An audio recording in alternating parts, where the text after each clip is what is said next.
2장 4절에서 6절까지의 말씀입니다. 디모데전서 2장 4절에서 6절까지의 말씀, 제가 가지고 있는 신약성경 338면에 기록되어져 있습니다. 신약성경 338면에 기록되어져 있는 디모데전서 2장 4절에서 6절까지의 말씀입니다. 디모데전서 2장 4절에서 6절까지의 말씀, 제가 가지고 있는 신약성경 338면에 기록되어져 있습니다. 우리 다 찾으신 줄 믿고, 우리 세 절의 말씀인데 짧은 말씀이니까 우리 한 목소리로 같이 합독하며 읽겠습니다. 시작. 하나님은 모든 사람이 구원을 받으며 진리를 아는 데에 이르기를 원하시느니라. 하나님은 한 분이시요 또 하나님과 사람 사이의 중보자도 한 분이시니 곧 사람이신 그리스도 예수라. 그가 모든 사람을 위하여 자기를 대속물로 주셨으니 기약이 이르러 주신 증거니라. 아멘. 오늘 말씀의 제목은 사이를 연결하시는 하나님이라는 제목으로 하나님의 은혜를 같이 나누도록 하겠습니다. 요즘 날씨가 새벽에는 조금 시원해졌습니다. 예전에는 좀 며칠 전까지만 해도 새벽에 새벽 예배를 나올 때 차를 타고 오면 에어컨을 틀고 새벽에 나왔어야 되는데, 요즘은 새벽에는 에어컨을 틀지 않고도 이렇게 나올 수 있게 되었습니다. 그래서 그런지 귀뚜라미가 울기 시작을 했습니다.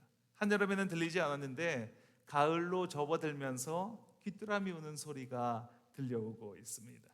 달력이 없었던 시절에는 아마도 계절의 변화에 더 민감했었을 것 같습니다. 그 시절에는 동물이나 식물을 보면서 계절이 이렇게 바뀌어가고 있다라는 것을 알았을 것입니다. 개구리가 보이기 시작하면 농부들은 농사 지을 준비를 합니다. 그 시절에는 그 시절에는 그 우기가 시작이 되는 때이기 때문에 이 시기를 경칩이다라고 말을 합니다. 또 귀뚜라미가 울기 시작하면 처서라고 하는 절기인데, 아침 저녁으로 선선해지는 절기이다라고 말합니다. 이때는 모기도 처서가 되면 입이 삐뚤어진다라는 속담이 있는 것처럼 이 계절이 되면 더위가 꺾이고 수확할 준비를 해야 되는 시기다라는 것을 알려줍니다. 지금은 달력이 있어서 날짜를 계산하고 일기예보를 보면서 언제쯤 날씨가 어떻게 될지를 예측을 합니다. 그래서 날씨의 변화나 동식물의 변화에 조금 둔감해진 것 같습니다. 그런데 달력이나 일기예보가 없었던 시절에는 그 자연 현상에 더 민감했습니다. 그래서 저도 기억이 나는 것은 아버님과 같이 밭일을 할 때에 어떤 방향에서 바람이 불어오면 내일은 비가 오니까 빨리 일을 끝내자라고 말씀하셨던 것이 기억이 납니다. 그리고 저녁에 노을이 붉으면 내일 날씨가 덥겠다라고 말씀하셨던 그 말씀이 기억이 납니다. 평생을 농사일을 하신 아버님은 자연과 사이가 아주 좋으셨습니다. 바람이 말해주는 것을 듣고 노을의 색깔을 보면서 노을과 대화를 하셨습니다. 그런데 지금은 너무 기술이 발달하다 보니까 일기예보를 스마트폰으로 보게 됩니다. 바람이 불지, 얼마나 더울지, 비가 올지 안 올지, 귀뚜라미 소리에 귀를 기울이거나 바람의 방향에 신경을 쓰지 않습니다. 왜냐하면 스마트폰이 그것을 다 말해주고 있기 때문입니다. 사이의 사전적 의미는 한 곳에서 다른 곳까지, 또는 한 물건에서 다른 물건까지의 거리나 공간을 말하는 것입니다. 그러니까 두 물체나 공간 사이의 틈을 사이다라고 이야기합니다. 우리는 이 사이를 중요하게 여깁니다. 그래서 우리 말에는 사이라는 말이 정말 많이 들어가 있는 것을 볼 수가 있습니다. 사이좋게 놀아라. 우리 사이에 뭘 그런 걸 따지고 그러냐. 네하고 나하고 사이가 그 정도밖에 안 되냐? 이런 말들을 하게 됩니다. 인간이라는 한자를 살펴보면 어질 인자에 사이 간자를 사용을 합니다. 인간사도 이 사이다라는 말입니다. 또 시간과 공간에도 다 사이 간자가 들어갑니다. 너하고 나 사이, 사람 사이가 인간입니다. 이때와 저때 사이가 시간이라는 말입니다. 비어있는 사이가 공간이다라는 거 말합니다. 사람 사이를 잘 살펴보면 그 사이를 이어주는 어떤 것이 있는 것을 우리는 알 수가 있습니다. 연인 사이, 사랑하는 사이면 사랑이라는 연결고리가 그 중간에 들어가 있습니다. 엄마와 자녀 사이에는 모성애라는 그 매개체가 있습니다. 친구 사이에는 우정이라는 연결고리가 들어가 있습니다. 지금은 소천하셨는데 이 시대의 지성이라고 불리우는 이어령 교수는 이 사이를 잘 알아야 한다라고 말을 했습니다. 앞으로의 세상을 지배하는 사람은 변해가는 세상의 사이를 정립하는 사람이다라고까지 말을 했습니다. 이제 곧 인간지능 로봇이 등장을 할 것입니다. 그러면 여러 개의 사이가 생겨납니다. 사람과 인공지능 로봇 사이, 그리고 인공지능 로봇과 그 로봇 사이가 생겨나는 것입니다. 그것을 잘 정립하는 사람이 이 세상을 지배하는 것이다 라고 말합니다. 스티브 잡스는 이 사이를 잘 이해하고 있었던 사람입니다. 컴퓨터가 있었고 타블렛 PC도 있었고 전화기, 휴대전화기도 있었습니다. 그 사이를 어떻게 잘 연결해 줄 것인가를 이 사람이 고민을 했기 때문에 스마트폰을 만들게 되었습니다. 컴퓨터 만드는 회사는 열심히 컴퓨터를 만들었습니다. 전화기를 만드는 사람은 전화기를 발전시켰습니다. 그런데 나름대로 그곳에서는 열심히 일했지만 이것을 어떻게 연결시켜 줄까, 그 사이를 연구하지 않았습니다. 이처럼 사이를 어떻게 연결하느냐, 그 사이를 어떻게 정의하느냐에 따라서 많은 것이 달라진다고 말합니다. 그래서 이것을 사이 문화라고까지 이야기를 합니다. 성경에서도 이 사이에 관해서 많은 이야기가 나오는 것을 볼 수 있습니다. 창세기에 보면 우리와 하나님과의 사이는 완전한 사랑으로 연결이 되어 있었습니다. 마치 삼위일체이신 성부, 성자, 성령 하나님이 완전한 사랑으로 연결이 되어 계신 것처럼 하나님과 우리 사이도 완전한 사랑으로 연결이 되어 있었습니다. 그래서 하나님의 모습과 형상대로 창조받은 아담은 하나님과 서늘한 동산을 같이 거닐었다고 성경은 말합니다.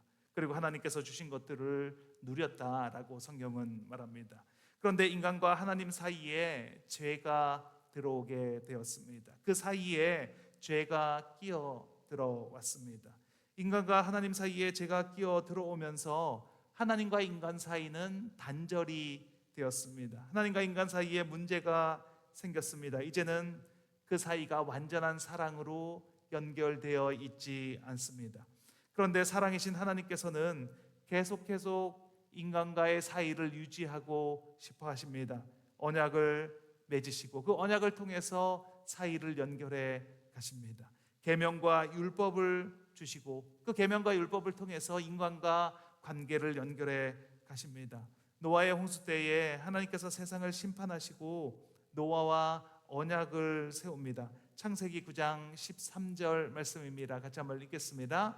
내가 내 무지개를 구름 속에 두었나니 이것이 나와 세상 사이의 언약의 증거니라. 하나님은 당신이 창조하신 피조물과의 사이에 언약을 맺어주시고 그 언약을 통해서 관계를 이어가십니다. 그리고 계명을 주셔서 그 선택한 백성과의 사이를 이어가십니다. 오늘 본문에서 사이에 대해서 말을 하고 있습니다. 디모데전서 2장 5절 말씀입니다. 같이 한번 읽겠습니다. 하나님은 한 분이시요 또 하나님과 사람 사이의 중보자도 한 분이시니 인간과 하나님 사이에 단절이 되어 있었는데 그런데 그 단절된 사이를 연결하시는 분이 계시다는 말입니다. 예수님께서 인간과 하나님 사이의 중보자로 오셨다라고 말씀하고 있습니다. 관계가 단절된 인간을 구원하기 위해서 예수님께서 중보자가 되셨습니다. 그리고 그 사이를 연결하는 연결자가 되셨습니다. 그래서 오늘 우리가 이 자리에서 이렇게 예배를 드릴 수 있게 된 것입니다. 그럼 어떻게 예수님을 통해서 하나님과의 완전한 사랑의 관계로 연결될 수 있을까? 오늘 본문을 살펴보면서 두 가지로 은혜를 나눠보도록 하겠습니다. 첫째, 사이가 연결되기 위해서는 진리를 아는 데 힘써야 합니다. 같이 한번 읽겠습니다. 진리를 아는 데 힘써야 합니다. 성경에서 말하는 사랑의 종류에는 네 가지가 있습니다. 첫 번째는 필레아입니다. 이 사랑은 우정을 말하는 것입니다. 친구들과의 깊은 유대감을 표현을 하는 것을 필레아다라고 이야기를 합니다. 두 번째는 스토로게입니다. 이 스토로게는 가족 간의 자연스러운 사랑을 이야기를 합니다. 이 사랑은 부모와 자식, 또 형제와 형제 사이의 사랑을 나타냅니다. 세 번째는 아가페입니다. 이 사랑은 무조건적인 사랑, 이타적인 사랑을 말할 때 사용을 합니다. 인간들을 사랑하시는 하나님의 사랑을 표현하실 때 이 아가페 사랑을 사용합니다. 그리고 마지막으로 에로스, 성적인 열정을 동반한 사랑입니다. 이 사랑은 연인 간의, 부부 간의 사랑을 나타냅니다.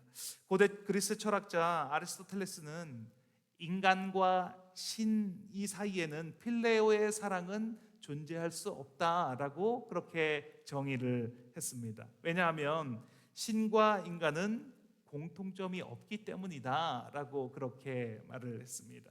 신과 인간 사이에 공통의 매개체가 없기 때문에 이 필레오의 사랑은 존재할 수 없다라고 말했습니다. 이 말에 C.S. 루이스는 반박을 합니다. C.S. 루이스는 그의 책 네 가지의 사랑에서 이렇게 말을 합니다. 에로스의 사랑은 마주보는 사랑입니다. 서로가 서로를 바라보는 사랑입니다. 그런데 필레오의 사랑은 옆에 나란히 앉아서 한 곳을 바라보는 사랑을 표현한 것입니다. 옆에 앉아서 한 곳을 바라보면서 너도 그래? 나도 그런데. 너 수학 좋아해? 나도 수학 좋아하는데. 너 축구 좋아해? 나도 축구 좋아하는데. 이렇게 공통점이 있을 때 필레오의 사랑이 시작된다라고 설명을 했습니다. 그렇지 않습니까? 우리가 친구를 사귈 때 뭔가 공통점이 있으면 그 공통점을 매개로 해서 말이 시작이 되고 친구 관계로 발전이 되어 갑니다. 저는 이 책을 보면서 예수님과 우리의 사랑이 필레오에 가깝다, 오히려 필레오에 가깝다라는 생각을 했습니다. 왜냐하면 우리가 예수님과 나란히 앉아서 같은 곳을 보고 이야기를 한다면 네, 맞습니다, 주님. 예, 맞습니다, 예수님. 저도 그렇게 생각을 합니다. 저도 같은 곳을 바라보고 있습니다. 주님이 보시는 그곳을 저도 바라보고 있습니다. 이렇게 이야기를 하고 있다면 나와 예수님의 어깨가 맞닿아 있습니다. 우리 사이에 간격이 없습니다. 그 간격이 없이 예수님과 같은 공간에서 같은 곳을 바라보고 있습니다. 만약에 마주 보면서 이야기를 하고 있다면 서로 바라보고는 있지만 그 사이에 간격은 분명히 존재를 합니다. 그런데 나란히 앉아서 한 곳을 바라보고 있다면 그것은 어깨가 꼭 닿아 있게 되는 것입니다. 제가 여러분께 이 말씀을 들을 때 여러분 혹시 상상하지 않으셨습니까? 예수님과 나란히 앉아서 한 곳을 바라보고 있는 것을 상상하지 않으셨습니까? 저는 말씀을 준비하면서 그 장면을 상상했습니다. 예수님과 나란히 앉아서 한 곳을 바라보고 있는 장면을 상상했습니다. 그 상상 속에서 나와 예수님 사이엔 아무런 방해물이 없었습니다. 딱 붙어 앉아서 한 곳을 바라보고 있었습니다. 이렇게 예수님과 나란히 앉아서 한 곳을 바라보려면 공통점이 있어야 합니다. 그래야 이야기가 시작이 될 수 있습니다. 그래야 대화가 시작이 됩니다. 그래서 그 공통점이 있는데 그것이 바로 진리라는 것입니다. 디모데전서 2장 4절 말씀입니다. 같이 한번 읽겠습니다. 하나님은 모든 사람이 구원을 받으며 진리를 아는 데에 이르기를 원하시느니라. 그 진리가 무엇입니까? 그것은 바로 예수 그리스도이십니다. 예수님은 하나님이십니다. 예수님은 100% 사람입니다. 예수님은 삼위일체 하나님이십니다. 어거스틴은 삼위일체에 대해서 이렇게 설명을 했습니다. 만약 하나님께서 세상을 창조하실 때 삼위일체 하나님이 아니라 일위일체 하나님이 단독으로 존재를 하셨다면 세상을 창조하는 일이 우선이고, 그리고 그 창조물들과 사랑, 우정, 은혜를 나누는 것은 차선, 2차적인 일이 될 것이었습니다. 그런데 삼위일체의 하나님이 성부, 성자, 성령 하나님과 함께 세상을 창조하셨기에 사랑과 우정, 은혜, 자비가 우선이 된 것입니다 라고 말을 했습니다. 삼위일체 하나님은 진리입니다. 삼위일체이신 예수님이 우리의 중보자로 오셨다는 사실도 진리입니다. 예수님께서 오셔서 하나님과 우리의 사이의 죄를 없게 만들어 주셨습니다. 예수님이 하나님이시기에 예수님이 바라보는 것이 하나님이 바라보시는 곳입니다. 그 예수님과 같은 곳을 바라본다면, 그렇다면 나와 예수님도 하나가 되는 것입니다. 요한복음 14장 6절 말씀입니다. 같이 한번 읽겠습니다. 예수께서 이르시되 내가 곧 길이요 진리요 생명이니 나로 말미암지 않고는 아버지께로 올 자가 없느니라. 예수님 이외에 다른 어떤 방법으로도 하나님과의 사이를 회복할 수 있는 길을 주시지 않으셨습니다. 나와 하나님의 유일한 사이가 예수님입니다. 예수님만으로 나와 하나님 사이가 유지가 됩니다. 요한복음 15장에 포도나무와 가지의 비유를 보면 예수님께서 나는 포도나무요 너희는 가지라고 말씀하십니다. 사람이 내 안에 거하지 않으면 열매를 맺을 수 없다라고 말씀을 합니다. 그것이 무슨 말씀입니까? 내가 사이가 되시는 예수님에게 붙어 있어야지만, 그래야만 하나님께서 주시는 열매를 맺으며 살아갈 수 있다라는 말입니다. 내가 붙어 있지 않으면 그러면 나는 버려지게 됩니다. 내가 예수님께서 떨어지게 되면 그러면 버려져서 불에 살라지고 만다라는 것입니다. 예수님께서 중보자로 이 땅에 오셨습니다. 그리고 우리를 위해서 죽으셨습니다. 하나님과 단절된 관계를 회복시키기 위해서 예수님은 이미 십자가에서 죽으셨습니다. 이것은 변하지 않는 진리입니다. 이것을 믿을 것인가 안 믿을 것인가가 중요한 것이 아닙니다. 하나님께 믿게 해달라고 기도할 것이 아니라 이것은 이미 이루어진 진리이기 때문에 그것을 받아들이면 되는 것입니다. 진리는 그냥 받아들이는 것입니다. 이것이 믿어지던 믿어지지 않던 하나님이 이미 이루어 주셨구나, 그렇게 사이를 회복시키셨구나, 예수님이 중보자로 오셔서 우리 사이를 회복시키셨구나, 그것을 받아들이면 되는 것입니다. 그러면 같은 곳을 바라보게 되는 것입니다. 주님과 나란히 앉아서 진리라고 하는 공통점을 바라보게 되는 것입니다. 그 공통점을 바라볼 때 우리의 사이는 아무런 공간이 없어집니다. 같은 공간에서 내가 예수님 안에, 예수님이 내 안에 거하시는 그런 삶을 살아가게 되는 것입니다. 올해의 표어가 예수님만 바라보는 삶입니다. 우리의 유일한 사이가 되신 예수님을 통해서만 하나님과 온전한 관계가 되기 때문입니다. 이것이 진리입니다. 이것은 너무나 명백한 진리이고, 이 진리가 믿어진다면 우리는 예수님만 바라보는 삶을 살아가게 됩니다. 예수님만 바라보는 것은 그 예수님과 사이가 회복되는 것입니다. 예수님과 나 사이에 사랑으로 연결이 되는 것입니다. 그래서 내 뜻과 예수님의 뜻이 하나가 된다는 말입니다. 저희 부모님은 작년까지 같이 사셨는데 70년을 같이 살았습니다. 정말 신기하게도 부모님이 말다툼을 하거나 한 번도 싸우는 것을 본 적이 없습니다. 물론 저희가 없었을 때 싸우셨겠지만, 다른 장소에 가서 싸우셨겠지만, 어쨌든 자녀들이 보는 앞에서는 한 번도 싸우는 모습을 보여주지 않으셨습니다. 그리고 더욱 신기한 것은 말하지 않아도 무슨 말을 하려고 하는지를 서로가 알고 계시다는 것입니다.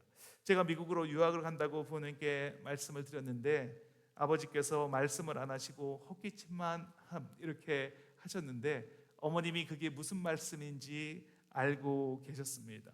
너무 오랫동안 사셔서 두 분이 하나인 것처럼 되었습니다. 말하지 않아도 무슨 생각을 하는지, 뭐라고 말해줘야 하는지를 너무나 정확하게 알고 계셨다는 것입니다. 70년을 붙어 있었더니 하나처럼 되었습니다.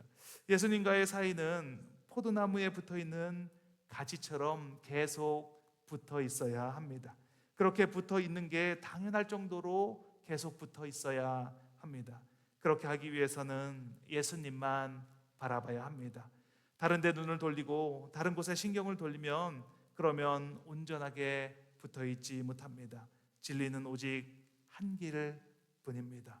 다른 길이 있는지 기울거릴 필요가 전혀 없습니다. 진리는 예수님 한 분이기에 그분에게만 붙어 있으면 되는 것입니다. 우리 모두 예수님께 붙어서 하나님과 온전한 관계를 누리시는 저와 여러분이 되시길 예수님의 이름으로 축원합니다. 둘째, 사이가 연결되기 위해서는 중보자가 있어야 합니다. 같이 한번 읽겠습니다. 중보자가 있어야 합니다. 오늘 본문 디모데전서 2장 5절에 하나님과 사람 사이에 중보자도 한 분이시니 라고 말하고 있습니다.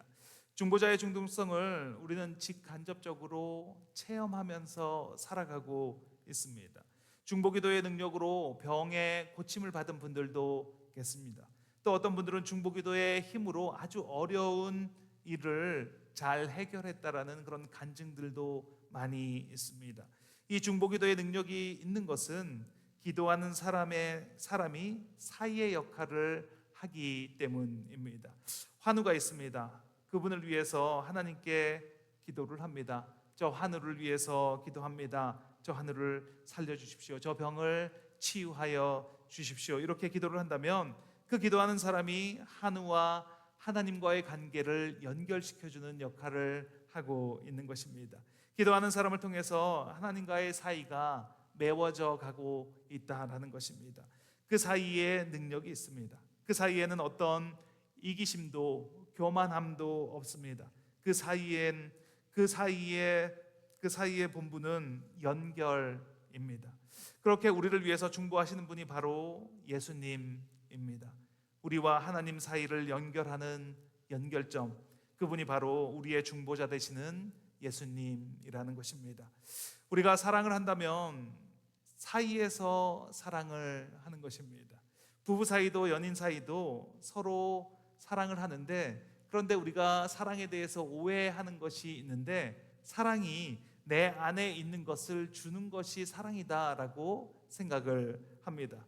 그런데 사랑은 그것이 아니라 그 사이에서 이루어져 가는 것이 사랑입니다. 내 안에 있는 것을 주는 것이 아니라 사이에서 생겨나는 것이 바로 사랑이라는 것입니다. 사이가 없다면 사랑도 없습니다. 만약 사이가 아니라 혼자서 일방적으로 사랑을 준다라고 생각하면 그것은 스토커가 되는 것입니다. 예수님께서 먼저 우리를 사랑하셨습니다. 로마서 5장 8절 말씀입니다. 같이 한번 읽겠습니다. 우리가 아직 죄인 되었을 때에 그리스도께서 우리를 위하여 죽으심으로 하나님께서 우리에 대한 자기의 사랑을 확증하셨느니라. 우리를 먼저 사랑해 주신 그 중보자 예수님을 우리가 사랑하면 사이가 생겨나는 것입니다. 하나님은 모든 사람이 구원을 받으며 진리는 아는 데 이르기를 원하십니다. 그래서 죽으심으로 우리를 먼저 사랑해 주셨습니다. 그 예수님을 사랑한다고 고백하면 사이가 생기는 것입니다.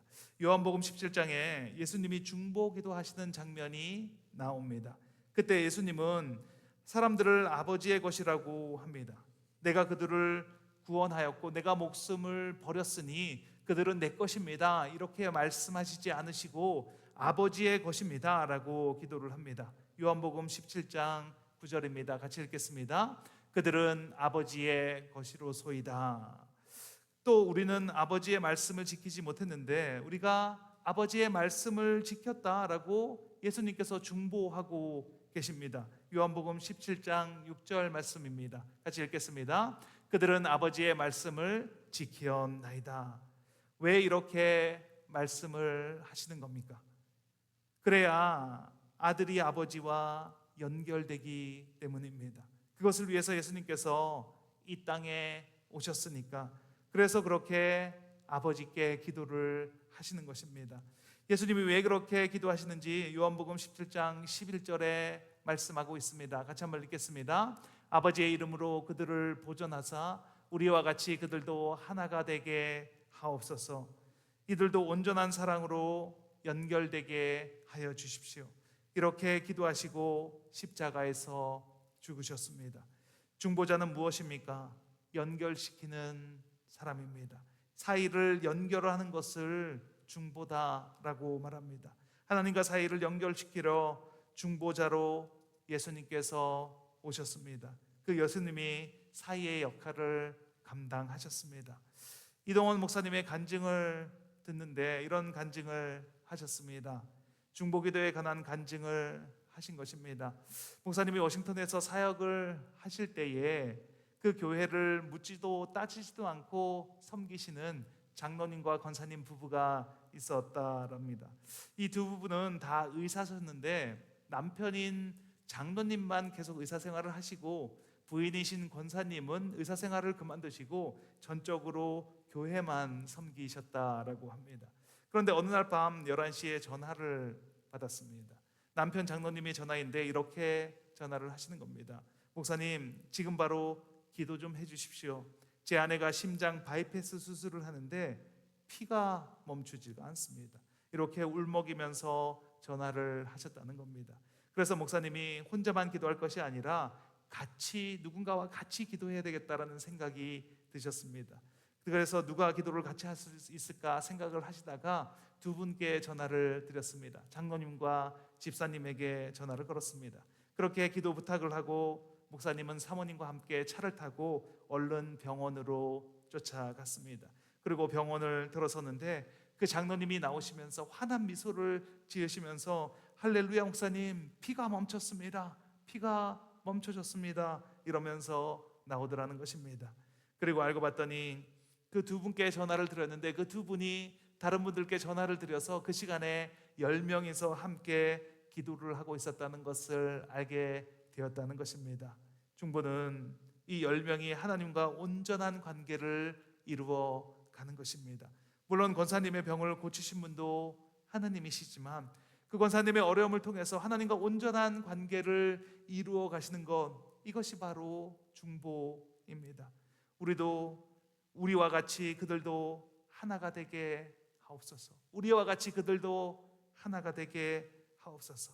기도하는 그 순간 그들은 하나입니다. 그 10명이 하나가 되었습니다. 사이가 되신 그 예수님을 통해서 그 10명이 하나가 되었습니다. 이것이 바로 중보기도이고 중보기도의 능력입니다. 우리 모두 이 중보기도의 능력으로 하나가 되는 은혜를 누리며 살아가시는 저와 여러분이 되시길 예수님의 이름으로 축원드립니다. 같이 기도하는 시간을 갖도록 하겠습니다. 하나님과 나 사이에 있는 죄를 주님 앞에 이 시간 내려놓습니다. 주님께 나아가는데 방해가 되는 세상의 짐을 이 시간 내려놓기를 원합니다. 우리를 위해서 이 땅에 오신 주님을 알아가는 것이 진리이고 주님과 같은 곳을 바라보는 것이 진리임을 알게 하옵소서. 진리이신 주님만 바라보게 하시고 중보자로 오신 그 주님을 사랑함으로 함께 기도하게 하시고 함께 기도함으로 하나가 되는 은혜를 누리는 우리 모두가 되게 하여 주시옵소서. 기도하면 들어주신 주님께 주님 한번 내치시고 통성으로 기도하시겠습니다.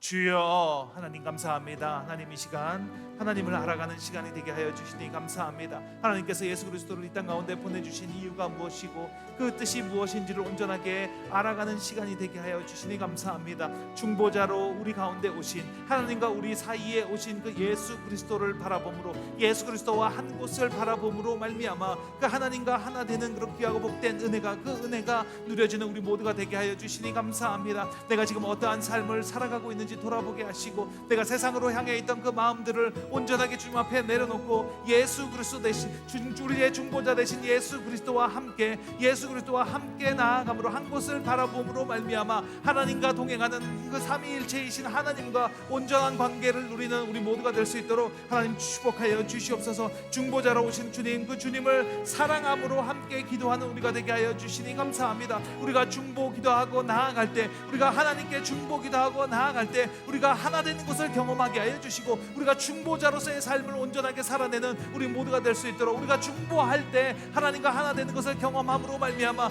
기도가 우리의 사명이고, 기도가 우리에게 주신 온전한 그 기름을 우리가 발견하고 그것을 깨닫고 나아가는 우리 교회가 될 수 있도록, 우리 한 사람 한 사람이 될 수 있도록 하나님 축복하여 주시니 감사합니다. 내가 무엇을 하고 어떻게 살아야 할지 방황하고 그런 것이 아니라 하나님을 온전히 바라보고 예수 그리스도를 바라봄으로 예수 그리스도와 함께 앉아 한 곳을 바라보고 나아갈 때 하나님 반드시 우리의 삶을 통해서 하나님과 온전한 관계를 회복시킴으로 말미암아 우리의 삶이 온전해지고 하나님의 뜻에 살아가는 하나님의 통로로서의 역할을 온전하게 감당하는 그런 귀하고 복된 삶을 살아내는 우리가 될 것을 믿습니다. 하나님 그 삶을 살아가게 하여 주시니 감사합니다. 하나님이 말씀을 통해서 깨우침이 있게 하여 주시고, 하나님의 말씀이 들려지게 하시고, 이 말씀이 들려짐으로 말미암아 그 삶을 온전히 하나님께로 돌이키고 예수 그리스도께로 돌이켜 예수 그리스도와 함께 중보함으로 하나님이 주신 우리의 삶을 온전하게 누리는 삶을 살아가는 우리 모두가 될 수 있도록 하나님 축복하여 주시니 감사합니다. 이 시간을 통해서 말씀이 기억되게 하시고, 그 말씀이 새겨지게 하시고, 말씀이 온전하게 삶으로 작용되는 그런 귀하고 복된 은혜가 이 삶을 통해서 모여질 수 있도록, 우리 삶이 온전하게 누려지는 귀하고 복된 삶을 살아가는 우리가 될 수 있도록 하나님 축복하여 주시옵소서.